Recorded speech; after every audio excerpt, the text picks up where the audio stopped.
Sfarsizio, siamo davanti alla bandiera dove ieri è morto l'operaio Cristian Martinelli in un incidente sul lavoro. Siamo con la segretaria della FIM CISL di Varese, Caterina Valsecchi, perché Martinelli era un iscritto e attivo nel sindacato proprio della CISL. Come avete intenzione di affrontare questo momento di cordoglio e di dolore nel mondo del lavoro?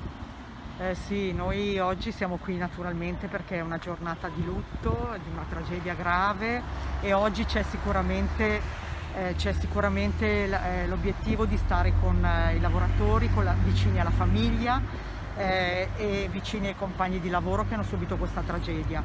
Noi abbiamo bisogno di sollevare il tema della salute e della sicurezza nei luoghi di lavoro. Questo diventa un giorno importante perché non è mai alta l'attenzione, non è mai sufficiente, e noi chiediamo più controlli, più ispezioni, più attenzione, perché è questo che conta, anche la formazione dei lavoratori, è questo che ci fa diminuire appunto la possibilità che possano avvenire incidenti e anche purtroppo tragici avvenimenti come questi che portano addirittura alla scomparsa delle persone.